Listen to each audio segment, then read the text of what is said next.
Precious had always dreamed of cooking in a home where people appreciated the art of food. So when the opportunity came to work for Mr. Johnson's family, she grabbed it with both hands. Mr. Johnson was a successful businessman, and his wife, Mrs. Johnson, was a well-known philanthropist.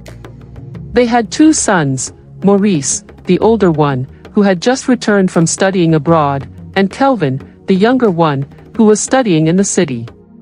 Precious had heard so much about the family and felt excited about this new chapter of her life.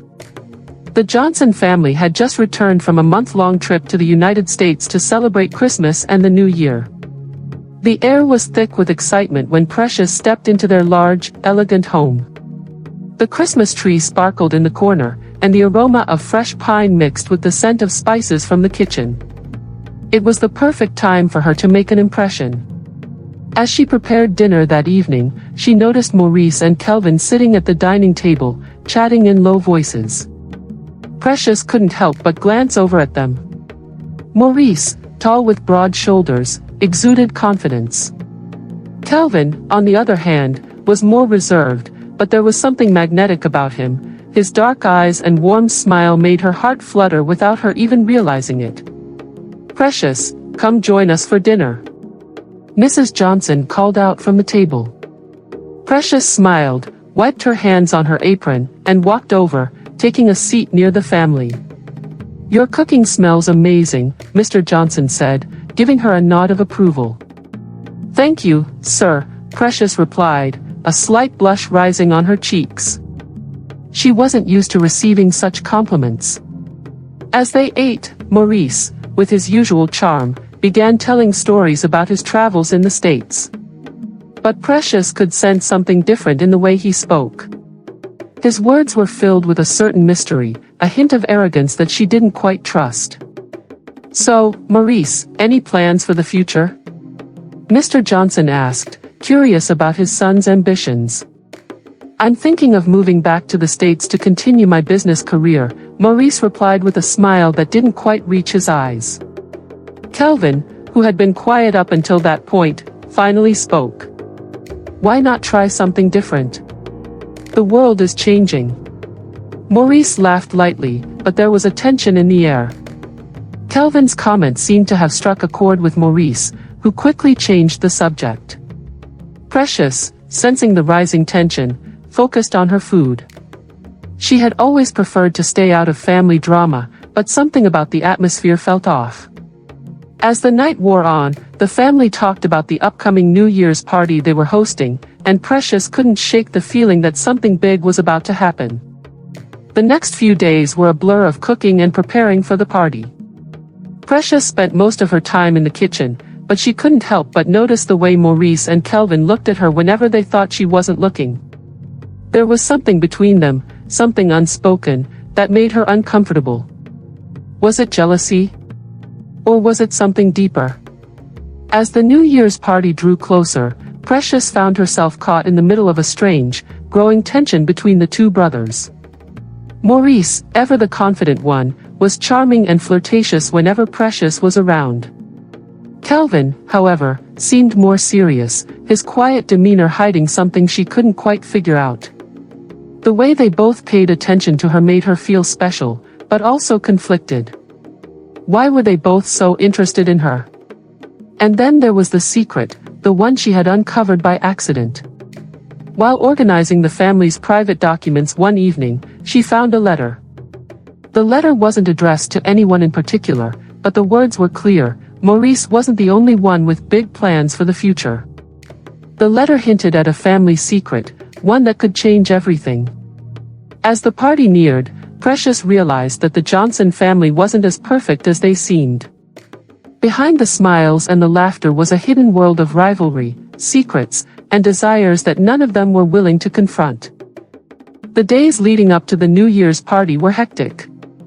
Precious was in the kitchen for hours, preparing dishes that reflected both traditional Nigerian flavors and some international touches to impress the Johnsons' wealthy guests. It was her chance to shine, but her mind kept wandering back to the letter she had found. She hadn't told anyone about it. The contents were vague, but it hinted at a rivalry between Maurice and Kelvin, one that ran deeper than she had initially thought. On the morning of the party, Kelvin walked into the kitchen.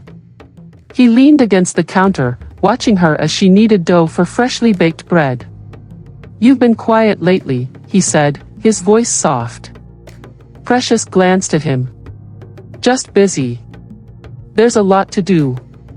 He nodded, but his eyes lingered on her for a moment longer. "If you ever need someone to talk to, I'm here." The sincerity in his voice caught her off guard. Kelvin was different from Maurice, quieter, more introspective. She nodded and turned back to her work, but her heart raced slightly. Later that evening, the Johnson mansion came alive with music, laughter, and the clinking of glasses. Guests dressed in their finest attire roamed the halls, admiring the decorations and the food.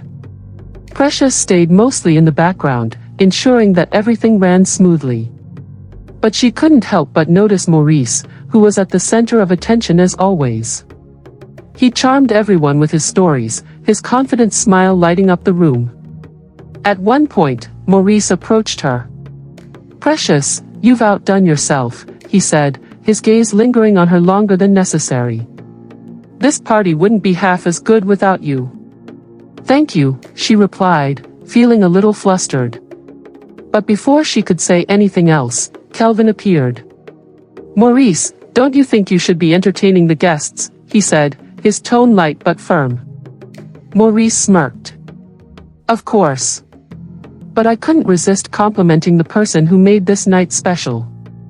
Kelvin gave Precious a small smile. "He's right. You've done an amazing job." Precious felt caught between the two brothers, their attention making her both uncomfortable and oddly flattered. But as the night went on, she realized that the tension between them wasn't just about her. There was something deeper, something that had been brewing for years. It all came to a head later that night when Precious went to the garden to take a break. She was sitting on a bench, enjoying the cool air, when she heard voices. She turned and saw Maurice and Kelvin arguing near the fountain. She couldn't make out all the words, but it was clear that they were talking about her. "She's not someone you can just charm like all the others, Maurice," Kelvin said, his voice low but intense. "And you think you're any better?" Maurice shot back. "You're just jealous because, for once, someone might actually like me more than you." Kelvin shook his head. "This isn't about competition. She deserves better than being dragged into whatever game you're playing." Precious froze, her heart pounding. She hadn't realized how deep their feelings for her ran, or how much it was affecting their relationship. She didn't want to be the reason for their conflict, but she also couldn't ignore the way they both made her feel. The argument ended abruptly when Mrs. Johnson appeared, calling them back inside. Precious stayed hidden in the shadows, her mind racing. She needed to figure out how to navigate this situation without making things worse. But as the night went on, she realized that the choice might not be hers to make. The next morning, as the family gathered for breakfast, the atmosphere was tense. Maurice and Kelvin barely spoke to each other, and Precious could feel their mother's concern. She tried to focus on her work, but it was impossible to ignore the undercurrents of tension. Later, Kelvin found her in the kitchen again. "Precious," he began, hesitating. I just wanted to say I'm sorry if Maurice or I have made you uncomfortable." "You haven't," she said quickly, though her heart was pounding. He looked at her for a long moment. "I hope you know that you're more than just a chef to this family. You're special." His words stayed with her for the rest of the day. But that evening, Maurice cornered her in the hallway. "You've been spending a lot of time with Kelvin," he said, his voice low. "Don't let him fool you. He's not as innocent as he seems." "What are you talking about?" she asked, confused and slightly annoyed. Maurice leaned closer. "Just be careful, Precious. There's more to this family than you realize." The warning sent a shiver down her spine. What was he trying to tell her? And why did it feel like the Johnsons were hiding more secrets than she could imagine?